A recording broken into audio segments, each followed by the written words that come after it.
I don't understand. I'm a little bit lost on the exhibition business. Like when Floyd Mayweather retired from boxing, he said, I'm still going to box. I'm still going to be in the gym. I'm still going to do the lifestyle. I'm going to do exhibition matches. But he was retiring from boxing. There was a clear distinction. If there wasn't a distinction, there'd be no reason to make the announcement. There was a distinction. And it was very clear. I will not be risking. It will not be the same. I won't be looking at contenders to see who's next. For example, the outcome of the match will never impact my personal and professional, unblemished 50-0 boxing career. These were all the things that were said the first time that Floyd ever told us about this. And the sport of boxing started on, continued on, still today, and forever will remain because some guy with money is willing to lose it. There is not a boxing event down at your local YMCA or anything that you see on television that makes money. It's important that you understand this concept because when Floyd was talking about, I'm going to keep doing this, but not against the top guys. I mean, one thing you got to give Floyd, boy, he fought everybody. It was a who's who. They said he wouldn't fight guys that were southpaw and he wouldn't win that. And he wouldn't fight guys that were this size and he wouldn't win that. Went and did that. He would never fight Conor McGregor, who was bigger than him and a southpaw, but he went and did that. And a lot of those fights had a level of interest. Not all of them, but a lot of them did at a time when boxing wasn't all that interesting. So when Floyd says he's going to keep doing it, but he's going to take those ingredients out that he'd always done such a good job of, he's going to take the hype and the promotion and the what if, the risk to the Mayweather family name.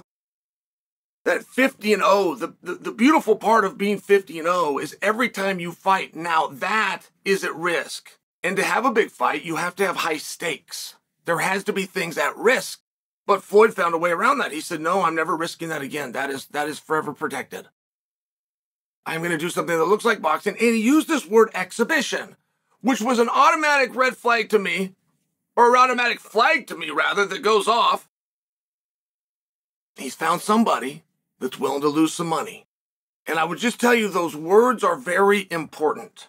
Those words are very important. I've dealt with sponsors before, and I will have a sold out, I'll have a capacity house, I'll have the most energy, I'll have everything that you would ever want.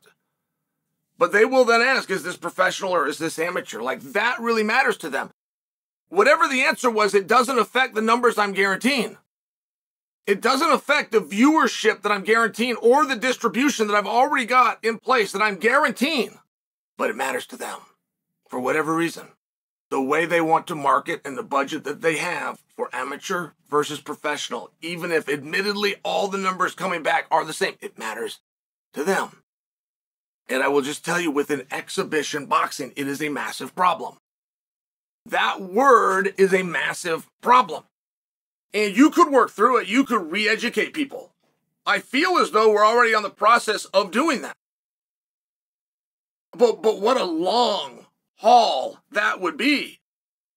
And if you're in an event where you're making it up, if you're doing a game and or an activity, is it an activity? Like, if it's not a real fight, what do you call that? What do you call that? I mean, everything changes. If you got a real competitor, everything changes as soon as somebody starts keeping score. A real competitor will go from, this was a game of foursquare on recess, everything will change if they start keeping score. So if you're in the process of making it up, if you're in the process of attempting to fool people anyway, I feel like one of the first things you would have done on this day of make-believe is made up a better word than exhibition. But they didn't. They stuck with it. And they're holding press conferences, and Mayweather's getting ready to fight John Gotti 3 for the second time. I have the foggiest idea why these guys fought the first time. I have the foggiest idea why these guys are fighting a second time. But I'd like to know, and I'm somewhat into it, and it's something to discuss and cover. And I saw a weigh-in, and Gotti weighed 181 pounds, and it was time for Floyd to get on the scale, and Floyd refused. And what do we make of that? I mean, that's some old school pro wrestling right there, but what do we make of Floyd refusing to get on the scale? Like, certainly we don't believe that Floyd weighs more than 181 pounds, do we? That would be really massive. This is a full adult male. It's not as though he's going to grow any inches. 181 pounds would not look very good on Floyd. I think we all believe that Floyd would weigh much less than that. Which, if anybody loves a built-in excuse, it's a Mayweather, and you got one right here. You have a scale that won't lie. Get on the scale. He's 10, 15 pounds smaller. A massive advantage that he's spotting to the younger Gotti. I would assume that Floyd would like that known, but it's not known because he did not get on the scale and nobody can make him because it's an exhibition. I mean, do you see where we're just going in circles here? And it's okay. Like, I'm not a hater on the exhibition. I like the concept. I like the idea that they've kind of found a workaround and they're going to go out there and box.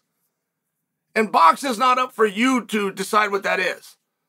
Boxing in all 50 states has a definition, the same as wrestling has in all 50 states in America, several other municipalities worldwide, but it comes with a definition. And if you are going to X, Y, and Z, you are then boxing, which would fall under the state's review, but they're not. It's a workaround. It's an exhibition. State doesn't do exhibitions. I'm a little bit lost on it. I'm not lost on why is Floyd doing it. I'm not lost on why Floyd and Gotti are doing it. I'm more lost on why anybody wouldn't do that and do that only. Why would you ever go the other route? Why would you ever do a non-exhibition? There could be an answer. Could be like the sponsors I dealt with many years ago that they needed a distinction between amateur and professional. There could be an answer. But right off the top, you're going to give the government 6%, whereas this exhibition business has found a way around the government. And that's all fine and well until somebody gets hurt, which is the entire reason that the commission is said to exist. Fighter safety first and foremost. I know that it's not. You don't have to tell. I understand it's commerce. They still say it's fighter safety, and everything has been going along fine, and everybody is happy to look the other way. Except boxing comes with a definition. And I can see what those two are doing. And a jury of 12 people, even if they were too stupid to get out of jury duty, are going to be intelligent enough to see that what they're doing falls under the purview of boxing, which does not come with the clause of exhibition. In none of the 50 states is there such a thing. There's something called professional, and there's something called amateur. The state's involvement can get very technical on that, but there is nothing called exhibition, boxing. So it was made up. It's working. It's happening. Floyd and Gotti are going to do it for their second time. And I'd love to give you a little bit of a better review of it. I would love that. But I can't. I can't because I take guys at their word. And I still remember when Logan Paul boxed Floyd. And it was a gentleman's agreement. They came in, they made up their own game. But they agreed to the rules of the game, and they did that publicly. And if the duration went by, if they got to the final bell, Logan wins. Floyd had one way to win, which was to knock Logan out. Have the corner stop it. TKO. They couldn't have been any clearer. And that did not happen, and Logan won. But Logan did not claim victory, and Floyd did not concede victory. So when I tell you legitimately that I'm confused, I think you could see why.